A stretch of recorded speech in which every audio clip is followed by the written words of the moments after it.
rather snappy, won't you? I have some very heavy thinking to do before 10 o'clock. You've done well so far, but up until now, I've only been using a mere 5% of my power. Now let's see how well you fare against my Biden blast. Are we having fun yet? Hell yeah! While you and I are talking this very minute, some slimy, green-headed, 12-legged creep could be crawling into the White House.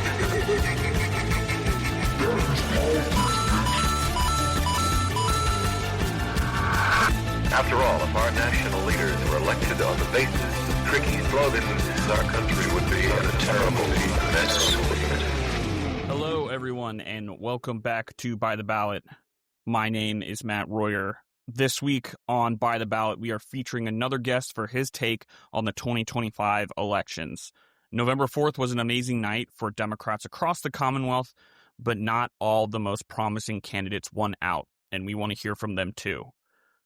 Like I said before, we are going to be having some guests come on here and take over sometimes. Last month, we had Michael O'Connor from Dogwood News, who gave us his takes on the upcoming session in Virginia. And this time, we are going to hear from one of the candidates who ran in the 2025 cycle. And that is why I am so excited to have Andrew Payton on to take over the reins this week. Andrew Payton was the Democratic nominee for HD 34 during the 2025 cycle. He's a dad of two, an education specialist, and a climate advocate. You may recall Andrew from an earlier piece I wrote at the beginning of the fall on flipping districts around college towns like Harrisonburg, where he ran. And so, without further ado, here he is to give us his 2 cents on the race.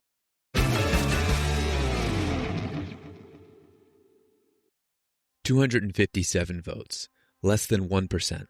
That's how close our campaign came here in Virginia's 34th House of Delegates district to unseating an entrenched 15-year incumbent Republican in a Trump plus 7 district that hasn't elected a Democrat to this office since 1985.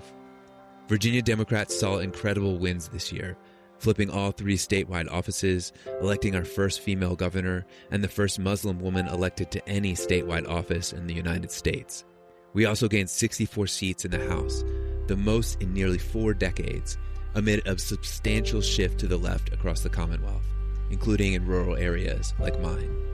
We may not have won our particular seat, but we built on decades of local political organizing and turned a race that no one was talking about earlier in 2025 in a deep red area of Western Virginia into the closest race in the Commonwealth. My district, the 34th, is in the heart of the stunningly beautiful Shenandoah Valley and includes the eastern and western parts of Rockingham County and the small city of Harrisonburg, a refugee resettlement community with a large state university. The folks here are hardworking, resilient, loyal, and proud. We have families who have been farming this valley for generations and a diverse immigrant community that helps define who we have become. I decided to run for this seat just days before the April filing deadline, when it appeared no one else was ready to step forward, because I love this land, I love my neighbors, and I am sick of seeing corporations bleed both land and people dry to increase their profits. I saw policies coming out of Washington and Richmond exacerbating systemic harms and pain, the inhumane kidnappings that were breaking apart families, the closure of rural health clinics that put lives at risk, the generational wealth and health disparities, the disregard for the economic and health risks of unchecked climate change, the cuts to programs and benefits that literally feed our children when wages are not enough. And I decided to step up for the place and the people I care about. On the campaign trail, I knocked on thousands of doors. I heard stories about medications families could no longer afford and the multiple jobs needed to pay rent, fears of being racially profiled by ICE, and of the dismal job market students would meet once they graduated, and about the tariffs and economic policies hurting our small businesses and making the kitchen table math harder and harder to do. Stories like this aren't unique to this place, of course, but because the system we are a part of is deeply unfair. That's because this system is designed to favor a few rich and privileged folks who use the rest of us as disposable resources. Communities like mine deserve leaders willing to fight for us, the people powering our economy. My opponent, now elected to his 8th term, has watched prices rise and wages stagnate, and continues to prioritize big businesses over the working folks that make up his constituency. He fashions himself a bipartisan negotiator with an open-door policy, but despite his nearly 2 decades in the state legislature, he has shockingly little to show for it, beyond a history of party line votes to defend the profit margins of his corporate donors. While we came up short, only 257 votes short, we built on decades of work from Harrisonburg and Rockingham Democrats and proved that winning here, in rural places and small cities like this, is possible, and that we can have representation that prioritizes working people.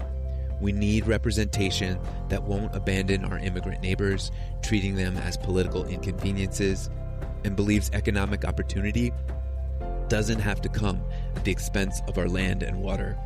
We deserve a leader who sees everyone's value, no matter where they've come from, and no matter whether they live at the end of a long gravel road or 4 stories up in a housing complex.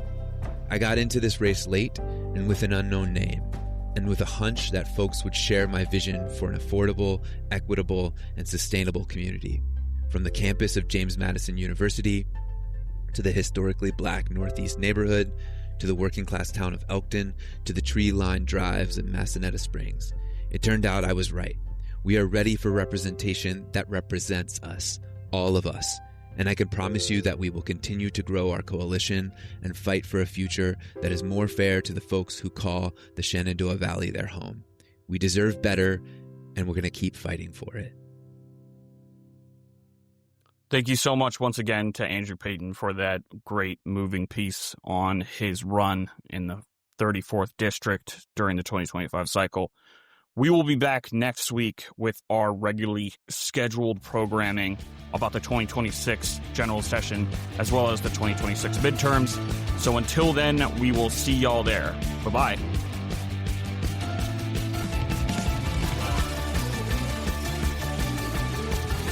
Thank you for reading and listening to By the Ballot. By the Ballot is an opinion series published on Substack, written, hosted, and produced by Matt Royer. Our theme music is Blah Blah Blah by The Revolution. All views expressed are solely those of the author and should not be interpreted as reporting or objective journalism or attributed to any other individual or organization. This publication represents personal commentary, analysis, and opinion only.